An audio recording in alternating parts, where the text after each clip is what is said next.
How's it going, folks? Welcome to another video by OutKast Adventures, and today I'm going to be helping solve a problem.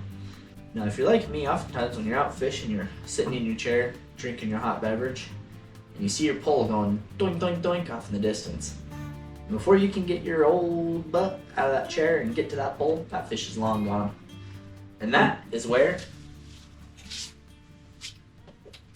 this comes into play.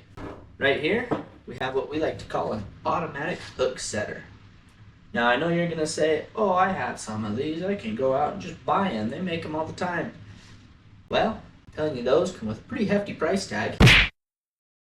And we can build one of these for about $10 to $15. Now if you're familiar with how these work, you just bend your pole over,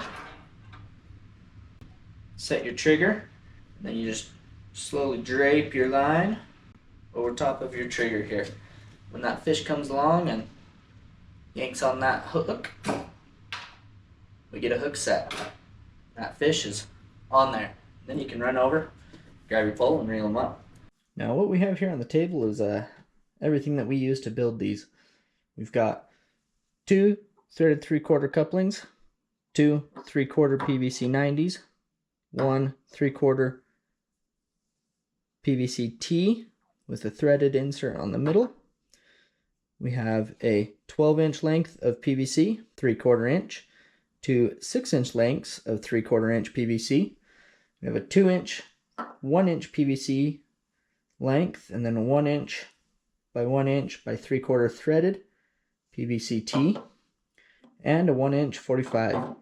We also have a wire hanger bent into our trigger mechanism, and we're going to be using some 3/32 inch black screw eyes. Now we're going to go ahead and assemble this real fast and show you how simple and easy it is. So all you do is you take your 12-inch and you can, and I would glue these on, these threaded ones. I designed this threaded so it's easier for assembly and disassembly when you're out on the ice. So go ahead and put those on. And what you're going to do is you're going to thread your 1-inch nut, your 1-inch T on there. Pop in your 1-inch PVC and the 45 on top of that. And then you're going to take your 3/4 T. Go ahead and thread that on like that, just so. Pop in your 6-inch pieces on each side. And then put your 90s on.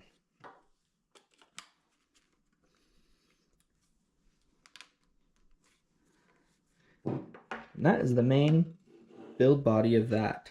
Now, what we're going to do with our threaded eye bolts here, take one of these, and I've pre-drilled a hole in that 3/4 inch T.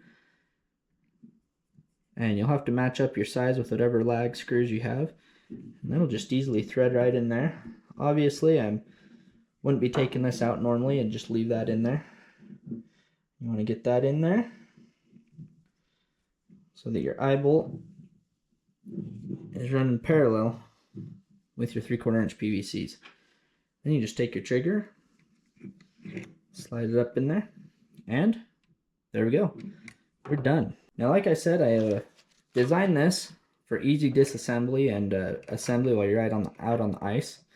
And so to disassemble, you'll just take that apart right there, unthread. And I decided to go with threaded here because oftentimes what you'll see is you'll get some expansion between the cold and the heat, which makes these hard to pull out at times.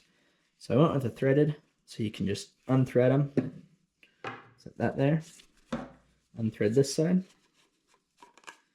Set that right there. And voila. All of that will go into an easy bucket or whatever you use. And oftentimes your trigger you can just slide just in like that. Now that'll all go in your bucket or bag or whatever you're taking out on the ice, and pretty simple. I do have a few tips and tricks on these. Go ahead and reassemble it here. Make it quick and easy. Just like that. quick assembly, and you can be out fishing. And you don't feel a need to actually sink these threads till they're super, super tight. All they got to do is hold it all together and keep it steady for you. But back with a few tips and tricks. If you're finding that your trigger mechanism is too heavy or too light, it's super easy. And what I mean by too heavy or too light is if it's super heavy and you can tell you're getting bites, such as it's bobbing like this and you're not but it's not triggering and releasing the tip of your pull, you can make an adjustment to that trigger. And all you got to do is you take your pliers and you just bend this out just a little bit for lighter. If you need it heavier, you bend it in just a little bit. I have this one set just about right for me. Depends on what type of your fishing you're going for. If you're going for, you know, your panfish, your perch, your bluegill, all those, you might need to set a little bit lighter. If you're going for heavier trout, you can set a little bit heavier. But that's one of the tips on setting your trigger here for what type of fish. Another tip and trick I have is right here. It doesn't look super sturdy, but it is super sturdy one. I mean, I can pull drag out of that fishing pole and it's not going anywhere. But this is a larger diameter handhold on this fishing pole. If you notice, this fishing pole is quite a bit skinnier and fits in there really, really loosely.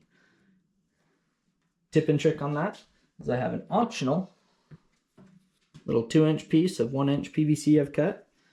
All you gotta do is just slide that in there. Don't have to seat it hard, just slide it in there. Now we have a nice tight fit on this. You can go ahead and set that, and voila. Obviously when you're setting these, and at any time that they are loaded, and by loaded I mean you have your pull tip bent down, you do not want your hands or your face anywhere above this pole.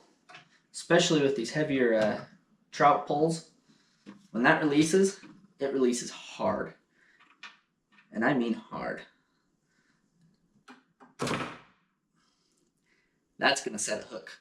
Now I'm hoping either in the next few days or next weekend I'm able to get out on the ice. We actually have one of the lakes here, local, freezing over finally. If you live in Idaho and Utah, you know it's been a crazy year. Super warm, not a lot of ice, but we're getting there. But I want to get this out, give her a shot, and see what we can't make happen with it. So make sure you hit that like button, comment, subscribe so you see this thing in action. Kind of scared, but it'll be fun.